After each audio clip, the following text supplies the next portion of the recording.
this podcast, Evolution of a Human, it's supposed to be my job to inspire you to make the changes you know you want to make, and maybe even give you a few hints. But instead, I'm going to let my guests do that. Learn from their stories and the obstacles that they've overcome to be who they are today.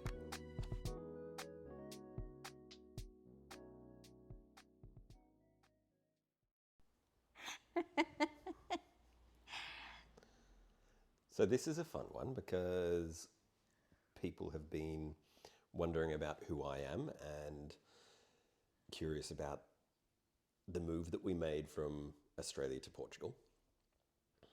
They've been curious about who you are. Me? You. Your wife? My wife. I was going to introduce you. Okay, I'm waiting. but now we are.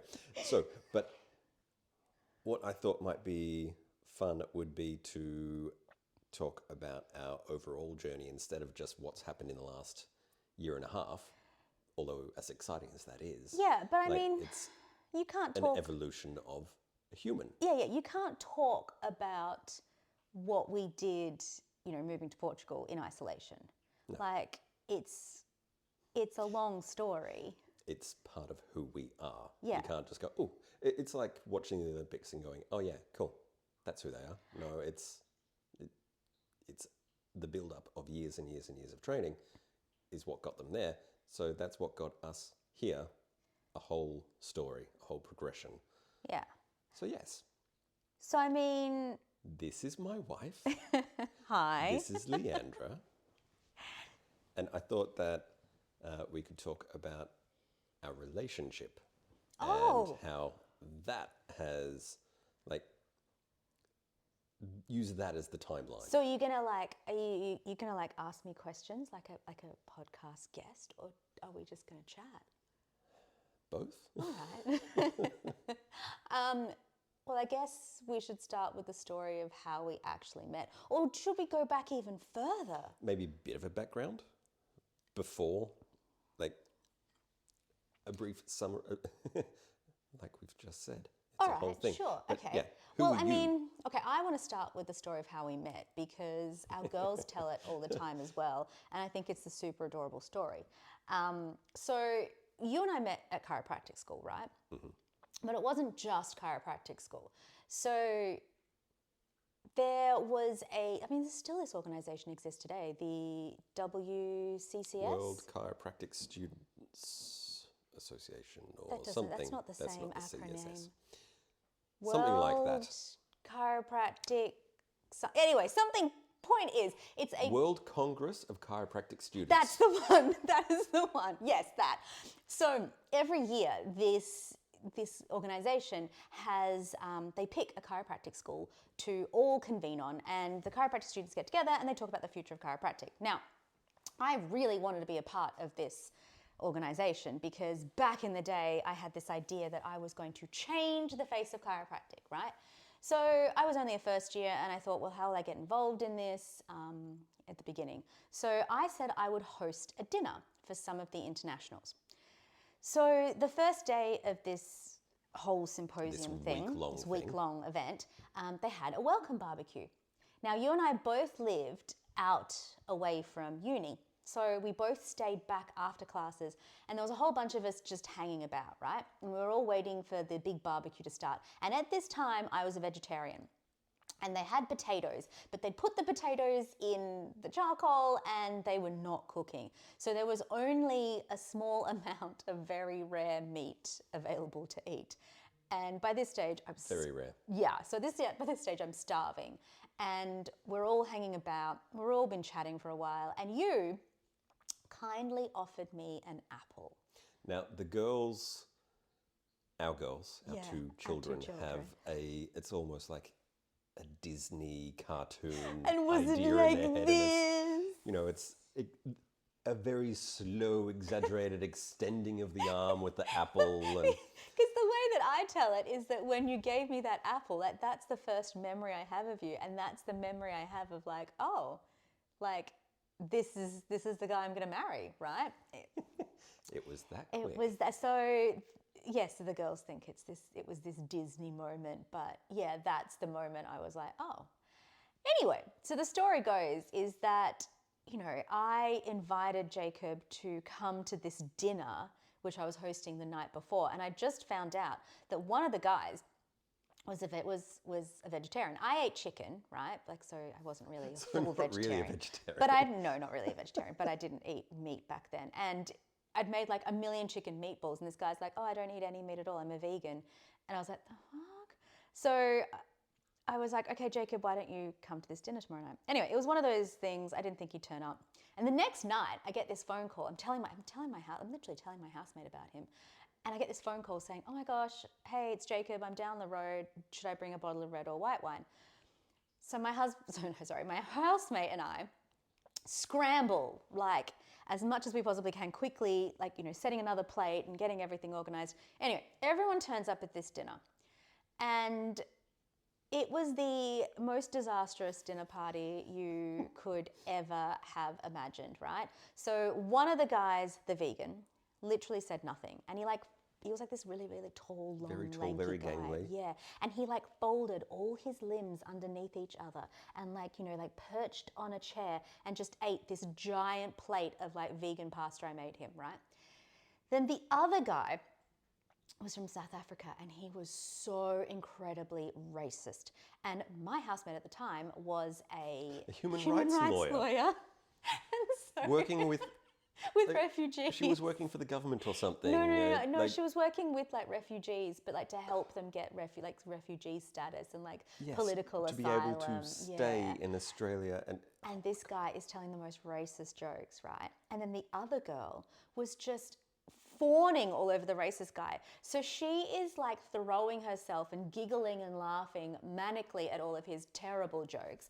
My housemate is like getting more and more angry and is like huffing and literally like bright red in the face. There was steam coming out of her ears. And she looked like she was about to throw the guy off the balcony. And if you weren't there, honestly, I don't know what I would have done, because you were the only one holding that thing together. Me panicking that, oh my God, this is going downhill so badly. And Jacob's just like, this is fine. This is fine. Yep. And I mean, well, I think that's the natural introvert and calm person that I am. Well, I was going to say, it's almost like a really great representation of our entire relationship, where I have the big vision and I'm like, all right, come along. And you're like, yep, I'm coming along. And then halfway through, I realized maybe I didn't think it through as much as I thought I would. And I panic. Chaos ensues. And you're just like, this is fine. It's fine. And I remember when my mum met you, she was like, yeah, he will keep you even keeled. Like, he will stop you from doing the crazy things, because he will be your calm blue ocean. I mean, I don't think she realized. I don't think she really judged me very well on that. Well, I mean, we throw things out all the time. I don't know if you're calm blue ocean, but I mean, I definitely think that. We always shake it up. And I definitely think that you go along with a lot of my crazy ideas. Might even egg you on a bit. Yeah, I don't know. But yes, but when I am definitely the hit the panic button in the middle of things, when it's slightly too late to do anything, and you are the one that's like, okay, this is how we fix this. It's okay. Like, we had a plan, and it's too late now. Like, because I mean, that dinner party, what was going to happen then? I mean, eventually it was you who said, okay, let's just order a very large taxi and all go into towns out of our tiny apartment. Which was meant to be part of the plan. Yeah. It was to go and catch up with everyone else from the WCCS, and that could not come soon enough. Now, for my background, for my leading into that I didn't tell aspect, you how I was leading into that. No. For me, though, I'm a natural introvert, and had some good friends at uni, had some good friends at high school before, but it was actually a conscious decision that day that I'm like, you know what? I'm going to hang around the extra 3 hours between my class finishing and this WCCS barbecue, and I will actually talk to some new people and make some new friends. So I actually went into that day going, time to do something different, something uncomfortable. And the first person that I talked to was you. And you've And never pretty been much the last person since then. You've never been comfortable since. You. And it's funny because like the two of us come from very different backgrounds. I mean, my mum and I immigrated to Australia when I was 3, and we didn't have much family, and it was just her and I. And so I started school not speaking much English, obviously being a brown girl in white Australia. And, you know, I had a very different upbringing to you, which was you lived in very white bread. I call it the white bread capital of Australia. So Ballarat is where the Eureka uprising was. It was gold rush country in Australia. And that's where the miners stood up and said, no, we're not paying these ridiculous taxes, and pretty much started off this whole leave us alone to do our own thing. Yeah, but that's and not start how off you a were. whole country. It wasn't how you were raised, though. No. Let me talk. Okay. So that's what Ballarat was. And then as soon as they did that, they kind of just stopped doing things. Like it turned into just very, very average. So I grew up in something that had that history, but was actually very mild and boring and very, very typical Australia. And I mean, I remember, you know, we're both chiropractors, obviously, right? And I remember going to a chiropractic seminar and, you know, we being with some of the teachers, and they, you know, they were teaching me, using you as an example, and they were saying that, you know, in your spine and in your energy, there is a locked upness and a needing and an ache for something bigger, you know, for chaos and for change. And it's hilarious because, like, you married Who me. did I find? Yeah.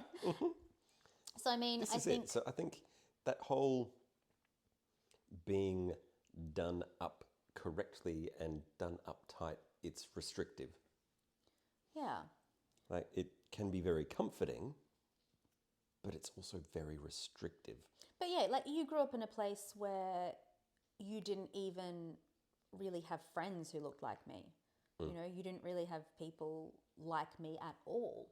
No. And I remember meeting your friends for the first time, and they're like, yeah, like you are not someone that we would have expected Jacob would bring home. No. I mean, you know, I'm gorgeous, but like, other than that, like, you know, I think everyone expected you to bring home and to marry someone really quiet, really humdrum, someone like, I'm just, you know, I'm just thinking about like who it is. Like, all your friends still live in Ballarat. You know, your family have moved away, but they've all come back. Like, do you know what I mean? They've all got these ideas of a life that, I mean, it's not like we haven't done that. We definitely did that. But they've all got We'll this leave that for later. idea. We'll get that to later. That's, put a pin in that. But yeah, I think everyone expected you to marry someone and to end up with someone like boring, with, you know, just introverted, boring, quiet lady who bakes and Instead has of lots boring, we kids. change it to typical. I mean, I think I can say boring. What? Well, I don't want typical, so, you know. You didn't marry typical or boring. No. And I think for me, you know, it's really funny because I would not have said I ever wanted to get married or I ever wanted to have children. No, you told me very early on. Very early on, I don't want to get married and I don't want to have children. Like, my idea. And at 6 months. Yeah, well, I You don't were know. like, I don't know why I said yes. I proposed at 6 months and you said proposed at yes. 6 months and I said yes. I mean, I think what's even crazier than never getting married is getting married when you're 23. Yeah, these days I would say that that's Possibly crazy. even more crazy. But yeah, I never wanted marriage, children. I didn't want any of that. I really wanted to like travel the world. I'm 40 now, and I thought at this age I would, be living, well, I thought I'd be living overseas. I thought I'd be, curating my own gallery. I did not think I'd be in chiropractic. My life actually has turned out a lot closer to what I thought it would and had I dreamed it would as a kid. But yeah, Just with a husband and with a husband kids. and children. And that was not a bad decision. So, but No. yeah, it just was never, it wasn't on my bingo card, getting married early. Meeting the guy I would be with for the rest of my life when I was 21. Yeah. Was I 21? You were 21 because I turned You only 21. just turned 21. Yeah. Yeah, just because we met in August and your birthday's the end of September. Mm-hmm. So we met when you were 20. Jesus. When we were kids. Christ, we were babies. Think about it. Our daughter is now 12. Could you imagine if in 8 years she came to us and was like, right, I've met the person I'm going to marry? I'd be like, the fuck you have? Well, that's pretty much how it went with my parents. Yeah. Yeah. Told them, oh, by the way, we're engaged. And they said, that is too soon. Wait, they were married at 6 months. Yeah. And I mean... So if the girls come home, one of them, and says, oh, yeah, I've met the man of my dreams, and they're 20. All right. Pot, kettle, black, it'll be fine. Yeah, I guess so. But I guess, look, my job, I'm a medical intuitive, and I teach intuition. And, my job and my work is all about intuition. And we have raised our girls to listen to their intuition, to face their fears and understand the difference between fear, love, intuition. And so if they came to us and said, no, my intuition says this. And again, you and I never made, it didn't make sense to me, meeting you, getting married so quickly, getting engaged so quickly. None of that made sense. But none of our decisions have ever made sense. But it's not about making sense. It's about intuition. And I said yes. You weren't the first person to propose to me. God, I was only 21 and I'd had one proposal before that. And I did say no to that one. Well, I didn't say no, I vomited instead. But I think that's a pretty... Which is a sign. That's a pretty definite answer. But, why did I say no to him and why did I say yes to you in the space of 6 months, When you'd maybe 8 had months or so. much longer history with him. Yeah, exactly. And this is what I mean about intuition. So I think my whole life I have followed that and I have prioritized that, and it's been, at the forefront. I just didn't know it until now that I'm looking back. I'm like, oh yeah, that decision to say, yeah, I'm going to do this, that looked stupid from the outside. Yeah. That didn't make sense with my plans, that didn't make sense with my goals and my aspirations and who I wanted to be.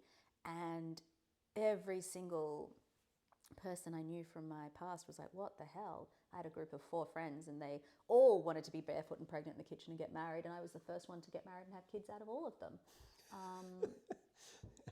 Yes, and you were the one who was quite vocal about wanting none of that. Exactly. No way would I ever do any of that. But yeah, intuition really makes sense, No. And And it does feel different for people, but for me it was just a knowing. I'm like, I remember telling Ralph, when I was back home in Ballarat after only a month or friend. 2. Yeah. Yeah, my best friend. From high school, yeah. From high school. After 2 months of knowing you or something like that, yeah, you're the one. Yeah. And he's like, that's a wait, bit what? weird. Really? What? What do you mean? At 20... He'd met you, he liked you, but he's like, what? Yeah, at 20, the one, this is this is stuff you see on in Disney things, in Harry Potter, Ron and Hermione fall in love when they're 11. And I tell my girls all the time, you're not going to fall in love with someone when you're 11 and probably marry them. It's not very realistic. And it happened for Harry Potter's friends. So, you And know. then- and then they're like, and yet you guys, it's like, oh. Yeah, sometimes it's that quick. So- Sometimes you do just know. So, I mean, I think this is the thing. I think now I see a lot of people overthinking and a lot of people rationalizing and, trying to, how do I know that they're the one? It's like, I can't tell you because, like, it was even before I had understood intuition and I'd studied it and I'd worked it out that, like, it is something that you cannot explain. So, I mean, I think that that's the theme for our entire story and our entire lives is that, we have done so many things on just a whim. Yeah. And that was the first one, right? That was so the first one, I think definitely. this story is how we've made all these decisions, which perhaps don't... They look like stumbling from one thing to another to another. And a lot of the time it doesn't seem like the right choice and it seems like it didn't work out because we're like searching for something else, but it's not. It's like each one of these steps is like, yeah, this is the next step. Well, all right. So on that,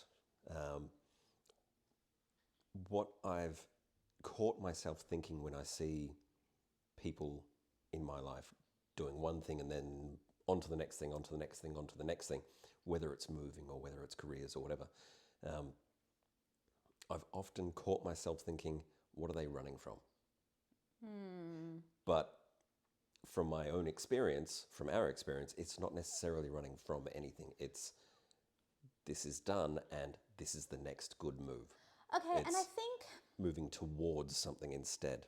No, I mean, you bring up a really good point, though, about running from things because, like, I have, thought in many times, I'm just like, okay, so yeah, certain problems that we might have had, they do, in fact, amplify when you change your life. Yeah. They don't, in fact, go away. So whatever you think your problem is, if you're going to move or change your life or do whatever, it's actually not going to get rid of your problem. It will amplify it. Yeah. So I think that that's the difference in the fact that we are not trying to get rid of problems. We are actually trying to amplify them. It's like, okay, so let's put ourselves in a situation where we would amplify the things that aren't working. So we then need to go, all right, they're the things that aren't working. And that's what we need to focus on. And then we figure out how we deal with them. And yeah. And I it's mean, fun. again, that's another great observation and another great theme of our story is that each time that we have changed up our lives and burnt it down and started again, it's so much about what are we amplifying here. Yeah. And I Yeah. mean, yeah, so It's that's finding that growth in the discomfort. yeah, and that's the first part of our story, right? Yeah. Is us meeting and Oh, what that all right. looked like. So we were then married at 2 years Yeah. before we both finished university. No, you'd finished. No. Our actual wedding was before I graduated. Was it? Yeah. Oh, Jesus Because- Christ. Your dad offered to fly us over to Dubai Oh, and spend you're a week or two with him September the 6th. if we had been married. September the 6th, 2008, we got married. It was a big year for me. And that was only, and then the next month you started your final exams. Yeah. So then after your final exams, yeah, then we went on spent holiday some to time in Dubai. Dubai. Oh, yeah. Oh, yeah, you're right. We're both students. Yeah, okay. Yeah. Oh, Jesus. What were we thinking? Well, all right. So the thing that you love to say about decision making is don't make any big decisions before you're 25, 26 because the prefrontal cortex 27. I said to the girls hasn't 27 because then fully your developed then by your then. prefrontal cortex is fully developed and you can start By making which some point actual we were decisions. already married, Yeah. We'd already had chosen our profession, we'd had several. We'd already started had already more than one business. moved Countries around the world twice. and started businesses and I was pregnant with our first child. What the hell? I know. Like, also do those things before you can, before your Before you prefrontal can think them cortex through. is Yeah. developed. Because I don't know, think about it. Yeah. As soon as that prefrontal cortex and that frontal cortex are developed, like you can actually assess risk properly. But I mean, like, yeah. I think this is a good spot to end because that's Then the we move on start. to other 'Cause- topics. Well, let me finish because this is the start, and then the next part is after we got married, after I finished university, and our first big Foray into what the world fuck travel. decision making.